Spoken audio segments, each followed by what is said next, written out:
তা ভাই শুনলাম আপনি প্রেম করতেছেন, তা প্রেম করার পর আপনার জীবন কেমন কাটতেছে? খুব অশান্তিতে আছি, সকাল থেকে রাত পর্যন্ত খালি ডিপ্রেশন আর ডিপ্রেশন। তাহলে এই প্রেম কেন করতেছেন? আসলে এই জগৎটা হইতাছে গিয়া মজার সাজার জগৎ। 10% মজা লাগে, 90% কষ্ট লাগে। তাহলে কেন এই প্রেম করতেছেন? কি আর বলবো, আগে কত সুন্দর জীবন কাটাইতাম, খাইতাম খেলতাম ঘুমাইতাম কাম করতাম, কিন্তু প্রেমে ঢোকার পর জীবনটা একবার অতিষ্ঠ হয়ে গেল। ওভার থিঙ্কিং, টেনশন, মাইগ্রেন, পড়ালেখা, কেরিয়ারের ক্ষতি, মানসিক শারীরিকভাবে ভেঙে পড়া সহ আরো কত কিছু ইত্যাদি ইত্যাদি। এত কষ্ট সহ্য করতেছেন এই সস্তা প্রেমের জন্য? জি, আমার বন্ধুরা বিয়ে করে কত সুখে জীবন কাটাতেছে, পড়ালেখা কেরিয়ারে উন্নতি করতেছে, বাচ্চা কাচ্চা নিয়ে হ্যাপিলি লাইফ লিড করতেছে, মানসিক শারীরিকভাবে তারা খুব সুখে জীবন কাটাতেছে। কিন্তু বিয়ে করে এই সুখী জীবন আমি নিতে চাই না, প্রেমে পড়ে জীবনটা সারখার করতে চাই। কারণটা কি? কারণ আমি ছাগল।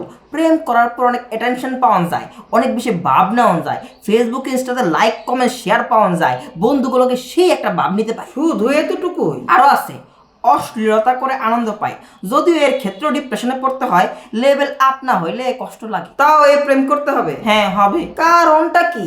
আসলে এটার এক্সাক্ট কারণ কি এটা কেউ জানে না। করতে মন চায়, কিন্তু কেন মন চায় সেটাও জানি না। এটা থেকে বের হইতে মনও চায় না, মন চাইলেও এটা থেকে বের হওয়া যায় না।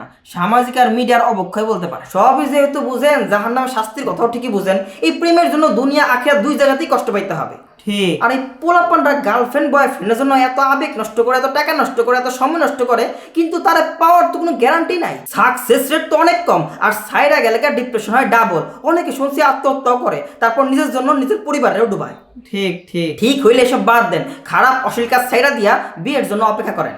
হ্যাঁ, কি হয়েছে? সামনে ভ্যালেন্টাইন ডে, আমার গার্লফ্রেন্ড আমার কাছে আইফোন চাইছে, বিনিময়ে 2 মিনিটের সুখ দিবে।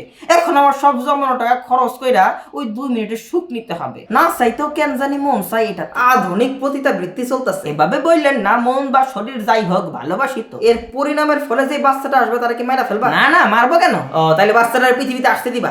না, সেটাও তো পারবো না।